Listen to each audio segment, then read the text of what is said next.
la famille, qu'elle soit large comme du temps de Jésus, avec l'invocation de ses frères, entre guillemets, de Jésus, c'est-à-dire toute la parenté, hein, et en particulier Jacques, qui nous est présenté dans l'Évangile comme devenu un de ses disciples, un de ses apôtres même, ainsi que José et Jude. Ou que ce soit la famille plus restreinte d'aujourd'hui, elle est belle. Elle est belle, mais elle est aussi à convertir. Elle est aussi marquée par cette tendance à ce repli que la faute d'origine imprime à notre nature.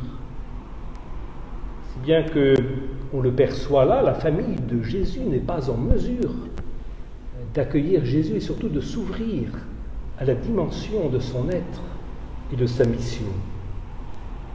La famille, nos familles, ont à vivre la conversion évangélique. Les parties les plus élevées, en quelque sorte, de la vie humaine ont toutes à se laisser transformer par l'Évangile. La religion a à se convertir à l'Évangile, la famille a à se convertir à l'Évangile. Et là, on le mesure.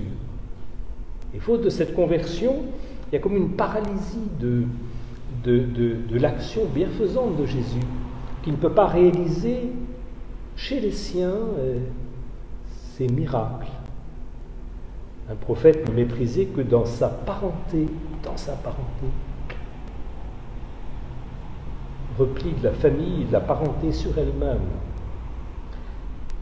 Il faut de s'ouvrir, alors, oui, la bienveillance, la bienfaisance de Jésus est comme retenue, paralysée. Avec ce paradoxe qu'il nous est dit qu'il ne pouvait accomplir aucun miracle. Et que juste après, on nous dit qu'il guérit seulement quelques malades.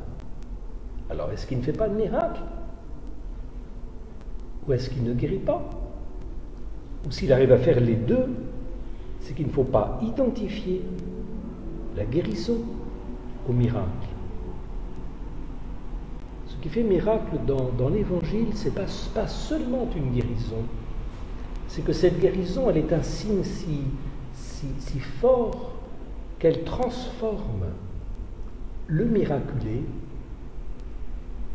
et ce qui l'entoure.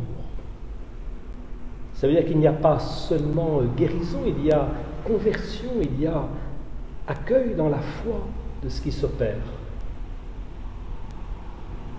On verra dans l'Évangile souvent des gens qui demandent des guérisons, mais qui sont fermés au miracle de Jésus. Il faut cette foi, ce regard de foi pour que le miracle opère dans l'homme tout entier, le guérissant et le sauvant. Quant à la première lecture, je trouve qu'elle est très actuelle. Si on se rappelle que les événements que nous vivons, quelle qu'en soit la cause humaine ou divine, ou les deux à la fois, les événements que nous vivons sont souvent des leçons. Une leçon, c'est pour nous apprendre. Une leçon, comme le dit admirablement la lecture des Hébreux, quand on la reçoit, la leçon, c'est jamais très plaisant. Quand on vient de recevoir une leçon, on n'éprouve pas de la joie, mais plutôt de la tristesse. On n'aime pas tellement qu'on nous fasse des leçons. Mais si on s'est repris grâce à la leçon, alors se produisent des fruits de paix et de justice. On est tenté de se plaindre face à une leçon.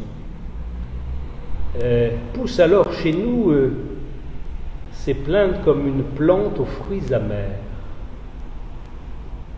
Il est peut-être à craindre que dans les événements que nous vivons aujourd'hui, la plainte l'emporte et les fruits amers de la plainte empêchent à la leçon qui nous est adressée de porter du fruit.